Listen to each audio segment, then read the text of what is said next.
I am happy to see you today, and I wish you all to have opened your TV or YouTube, and may God bless you to have this mind to hear God's word today. Kindly turn with me 1 Peter chapter 2 verse 25. This is for today's meditation. And also this is the promise of God for this month. Shall we read together? You were like sheep going astray, but have now returned to the shepherd. You were like sheep going astray, but have now returned to the shepherd. Shall we bow down and look unto God so that the Spirit of true Lord, the Spirit of the Lord may speak to us. Gracious Heavenly Father, I submit the scripture portion which you have given us. May the Spirit of truth come down and break this verse and give us a heart of understanding to have a good spiritual life in this world. I bind the spirit of evil which hinders our understanding. In the name of Jesus I pray. Amen. As the Spirit of the Lord has given this verse as a promise to every one of us this month, I think he has got something special in his mind. And every month he has a consistency of being with us and making us to have transformation, to have a regeneration, to have holiness, everything in our life. So today when he says, you were like sheep going astray, but have now returned to the shepherd. And I don't know how far you have understood the meaning of astray. This is, you were, when God says you were like sheep going astray means you were going away from the right path. We are supposed to go in a right path. In a Christian life, yes, we are of the impression that our pious life, we think that pious life is the right way, and if we lead a pious life, it is enough. That's what we are thinking and leading a pious life, our acts. But it is not, according to God's word, it is not clear understanding. So we should have a clear-cut understanding means it is a complete deliverance from the power of sin, from the power of activities of the sin. This is what God expects. Through the pious activities, we think that we are behaving well, but this is not a right path. This is not right path. This is when we think that if we live a pious life, it is enough. If we think like that, we are misled. We are misled, and it is meaningless. So, to have a clear understanding, God wanted to make us through a parable, which you can see in Luke's Gospel, chapter 15. This is to have a clear understanding about our life.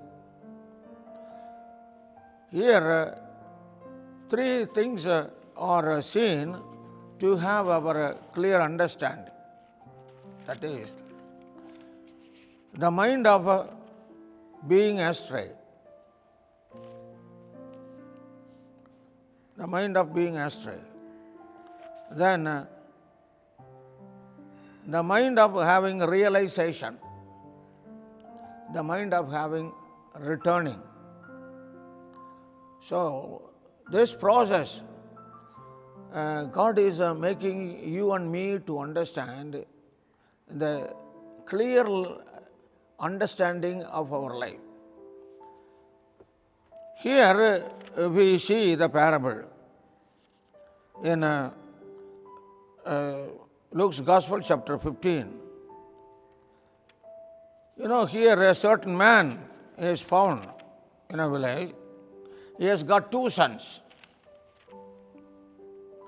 He has got two sons, and the younger son, what did he do? He asked his father to give his portion of wealth. The younger son, give me, he says in Luke's Gospel, chapter 15, verse 11, give me the portion of goods that falls to me. So when he pressurized his father every day, keep on asking him to give his portion, his father decided to give his portion. So he divided the portion according to the customs of Jews on those days, and he gave the portion that belongs to his younger son. What did he do? In 13th verse, he gathered all the goods and he made into cash. Along with his friends, now he journeyed far away country.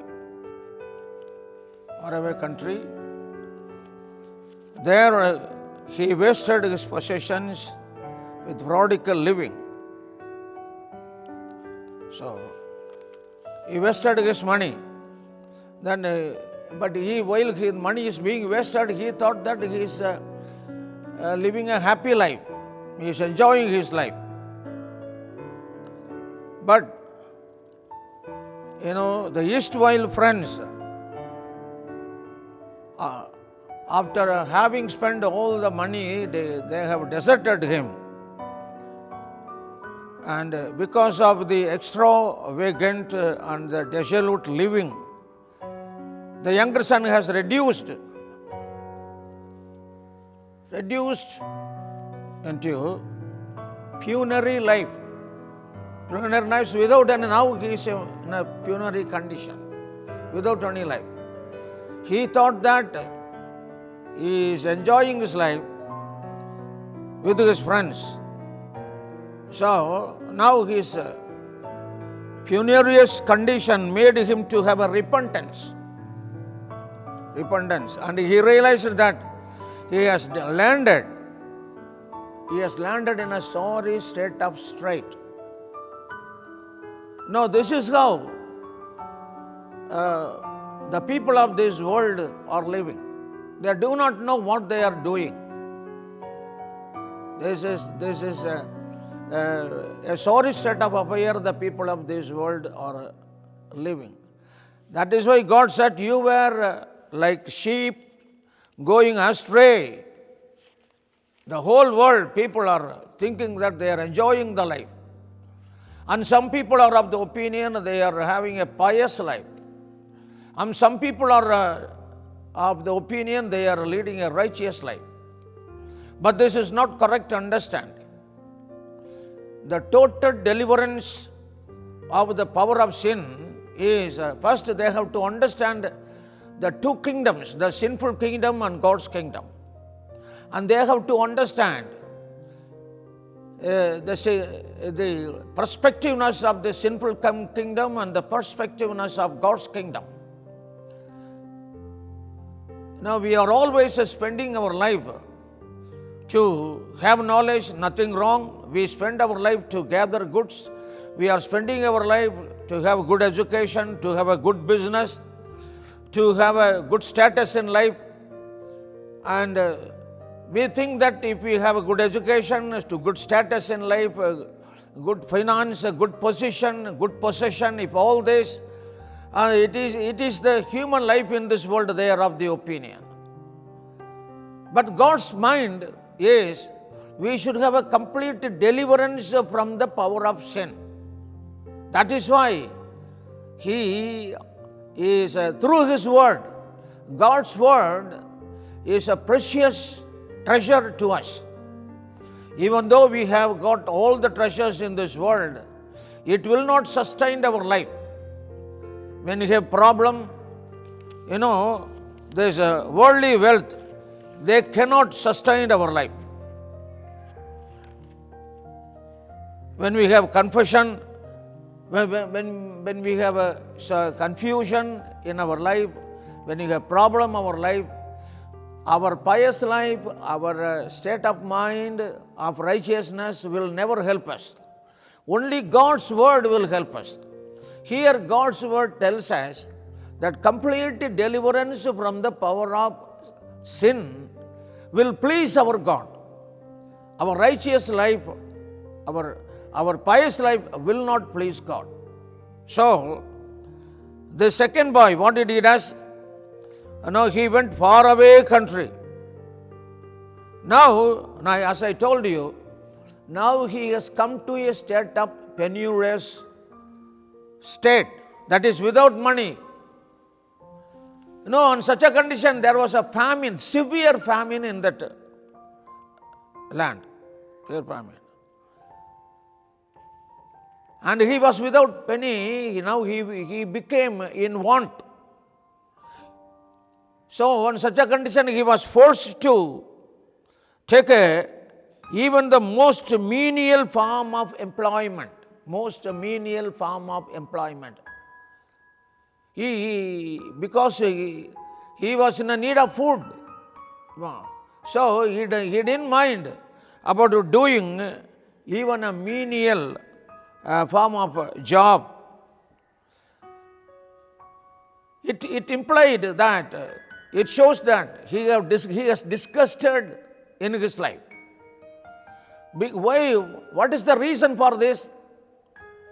He should have been with his father. He should have been with his family. So, he gave importance to his own self, his own desire, his own will.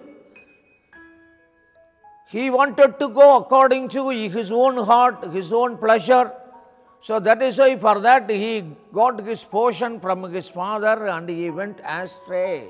That means this way of life is not proper life. That is why God said, you were astray like sheep. When the sheep was in this condition, there was if we like the sheep, astray means if we go this kind of life, naturally now in this situation, there was a fear in his heart. There was no hope in the mind of this second son. He thought now he is in a condition, he is in a helpless condition. He is in a helpless condition. There is no protection. There is no happiness. All these things because he was away from the father. He was, because of his plan of going according to his heart. The Bible says in Isaiah chapter 53 verse 6, we all like sheep have gone astray. The people of this world are like this. In Hebrew chapter 3 verse 10 he says, I was angry with those people, those generation, because they always go astray in their heart. They have not known my ways. They have not known my ways. So in James 5:19 it so thus says the Bible, if anyone among you wanders or going astray from the truth, you or someone have to turn him back. So little children in 1 John 3:7 says, let no one deceive you. Let no one deceive you. Even if your friends are telling you this kind of idea to going away from the family, away from the father, away from the good path, don't incline your heart. That is what Bible says. So, Now today the God is telling you, if any one of you who are listening here, if you give importance to your own self, your own desire, or your own plan, the Lord is today telling you, especially for you, my dear brother and sister, please do not give importance to your own ways. The Bible says in Isaiah, your ways are not of my ways. God's ways are pure, it is perfect. He has created you to go according to His own ways. You know, what would have been the plan of the father of the second son? You know, the father has with regard to the son, but he didn't mind about the plan of his father, but he wanted to enjoy his life. So today, you were like sheep going astray. If you go astray like a sheep, you will be penurious, you will be disgusted, and you have to feel sorry for your life. Today the Lord is speaking to you. If you go according to your own ways, a day will come. You have to weep. You have to feel sorry about your idea. You have to feel sorry for what you have done. This is what God is telling you today. Probably you might have taken baptism. You might have been a good, pious man. But are you going according to the ways of God, or are you going according to your own ways? Don't incline your mind to your friends. Don't incline your mind to anyone who is misleading you, to go away from the righteousness of God. My dear brother, now here, he has come to, as he became in want, now he had a realization because of the suffering. Because of the suffering he had a realization.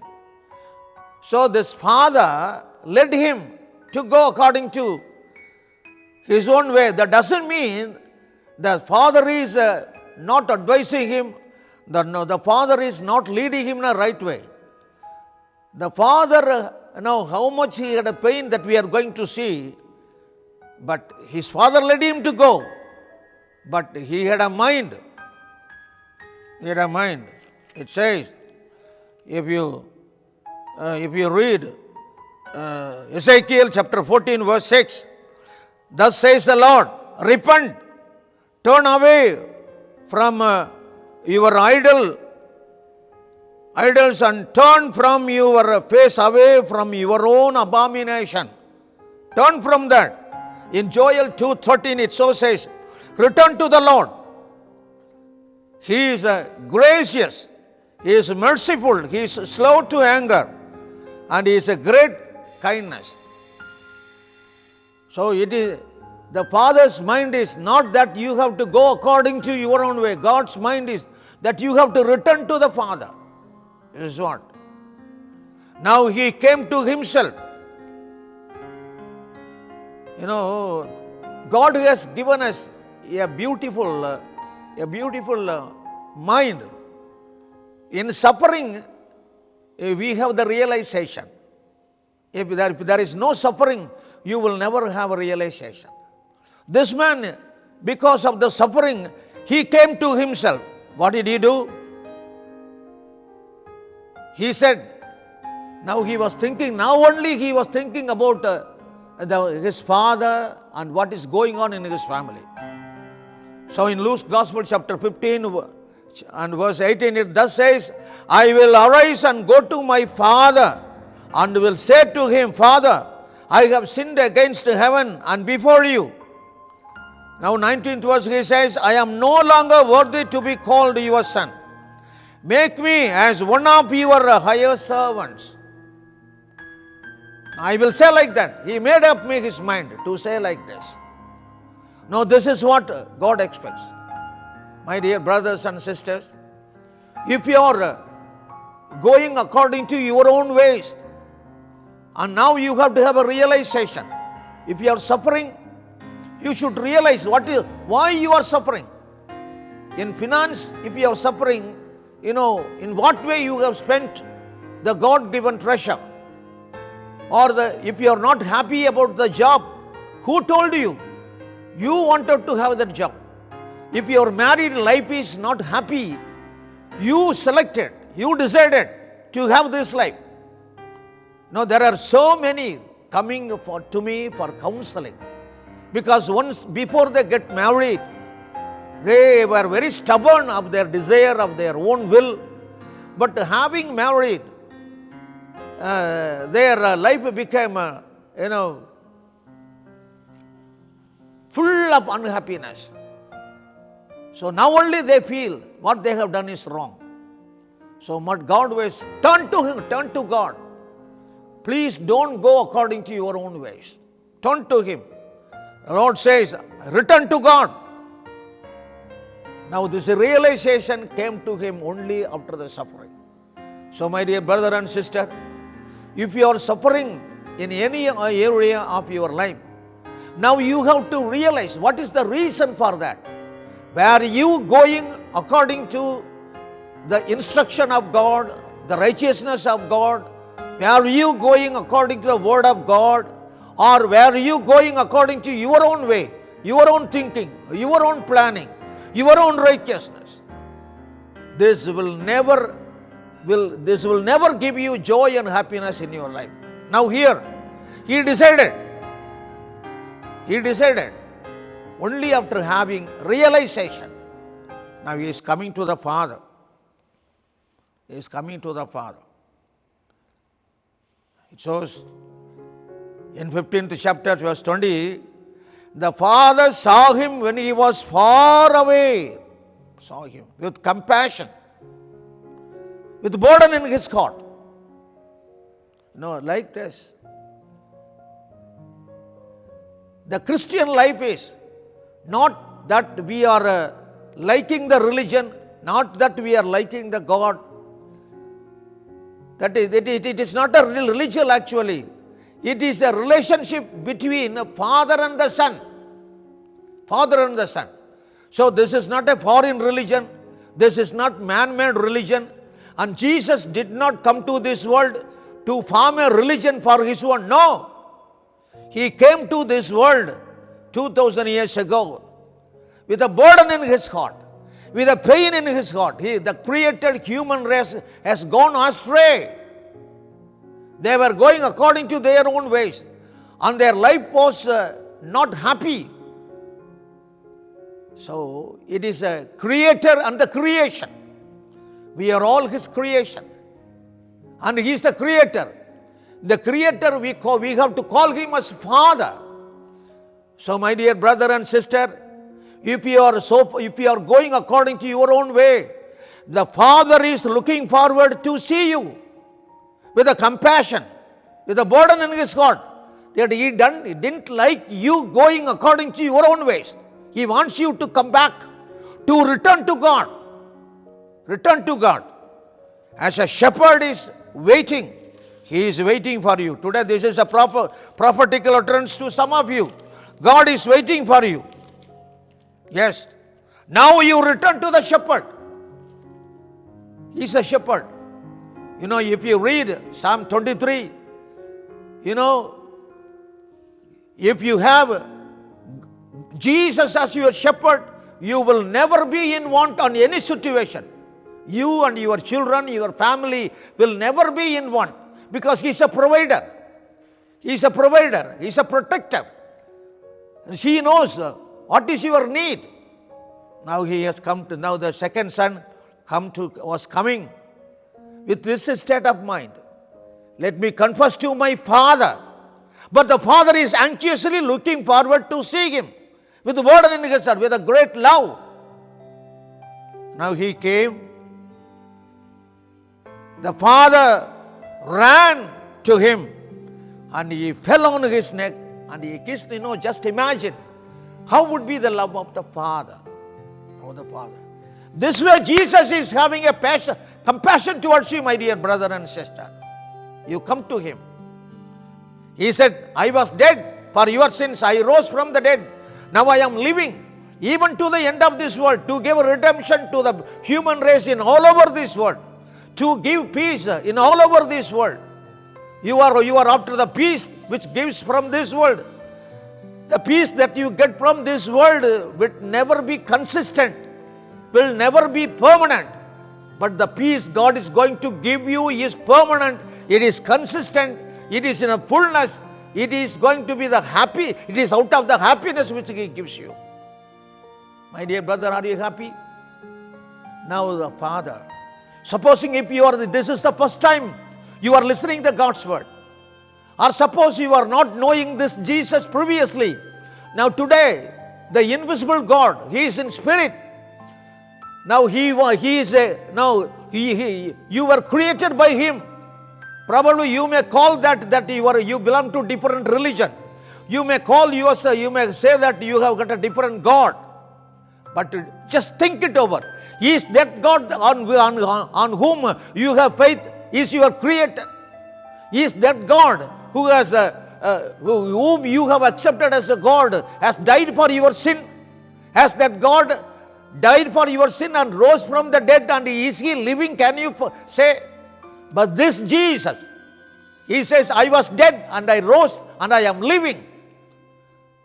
So for all this world, for all the human being, whatever may be the religion you belong, whatever may be the country you belong, whatever may be the culture you belong, no matter, all the human race were created.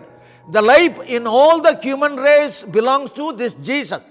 He is the life. He says, I am a God of all flesh in this world. Is there anything hard for me to do? My dear brother, just like this Father, waiting for His Son, our Lord's risen Jesus is waiting for you. Now this is a gospel. This is a good news for you. You come to Him.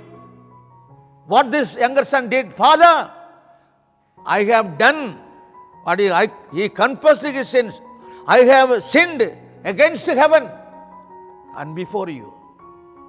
No, if your life is according to your own way, if your plan, so far you have been doing everything according to your own mind, your own righteousness, it is against heaven. It is against heaven. Now today you confess your sins. If you confess your sins, the Heavenly Father, the invisible God, the Creator, the risen Jesus, who has shed His blood for you, who has given His life for you. 2000 years ago, He was wounded, He was bruised, He was crucified to take away the power of sin from you, to give you deliverance. And He died for the atonement of the sin of the whole world. My dear brother, are you listening? I hope this word will penetrate into your heart. This word will make you to have a realization. Now the Father said to him, He told the servants, bring the best robe, the garment, the best garment, and put him, not only the best garment, put him a ring in his hand. Not only that, put him a best new sandal. Now why? Now this has got a full meaning. Seeing the nature of the sun, a dirty cloth. His appearance was made the heart of the Father to be paining.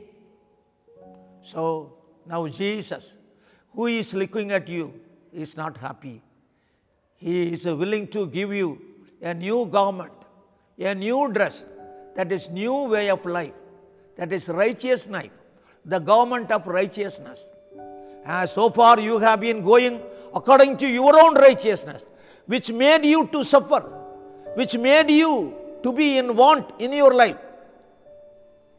But now, if you come to Jesus, my dear brother, if you come to Jesus, He will give you the best life, the righteous life. The ring means, Jesus will make you to lead just like a royal life. With whatever you need, He will give you. He will give you. As the worldly father willing to give the best thing to his children, will I, the Heavenly Father, not give more than that? if your Father is willing to give something, our Heavenly Father will give more than that. So he said, bring fatted calf here, kill it, let us eat and marry. My dear brother and sister, probably you might have known this portion, this context already. But today there is a purpose. There is a purpose. God says, I will lead you in a path of righteousness, in a green pasture. I will lead you in a still waters. If you read, Psalm 23, it is a well-known psalm. This shows the picture of the shepherd. Say, I have no time to describe the qualities of the shepherd. But today, the Lord is telling you, now today, if you come to the Father, please have a realization about your life. Please come to the Father. He is anxiously looking forward with a heart of compassion, with a heart of love, to see you, to hug you, to embrace you, to kiss you, and to have a total change in your life. Today, it is a prophetic alert to someone else. Now, if you accept this Jesus, there will be a total change in your life. I am not telling this just because I am a pastor. I am telling this because I have realized His life. I am telling this because I have tasted His love. I am telling this not just because I am a pastor, I am telling this. I have experienced. Now you are going to experience. So, don't give importance to going away from the presence of God, going away from the Word of God, going away from the righteousness of God. Our lifestyle is not even pious life, but it is a perfected life. Now, life having complete deliverance, total change. Hope you might have understood. Shall we pray? Gracious Heavenly Father, thank you, Lord. You were astray.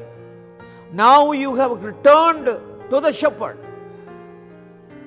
Now, if anyone is having a conviction in their heart, if anyone not who are listening this, Lord, this message, or Lord, have realized their state of life, now you are telling them, Lord, you come to me. I will give you rest. I will give you a happy life. I will give you a righteous life. I will give you a total. I will give you. I know what is your need. The Lord is telling you. Lord Jesus, you are telling them. Risen Jesus is telling you. Now the risen Jesus is having a compassion towards you, love towards you. Lord, if anyone have a realization like this, you bless them. Lord, you give an answer. You speak in their heart. You speak in their mind. Let them have Lord, a conviction that from today onwards, let me go according to the leading of Jesus, the living Savior. Lord, you bless them. Whoever have this kind of mind, Lord, you bless them. Lord, give them grace. You are so kind. You are so gracious. You are so loving. Lord, you make them to understand all these attributes of God. Thank you, Lord. Bless them. In the name of Jesus, I pray. Amen. May the grace of Lord Jesus Christ and the love of the Heavenly Father and the fellowship of the Holy Spirit be with you from now until the coming of Jesus.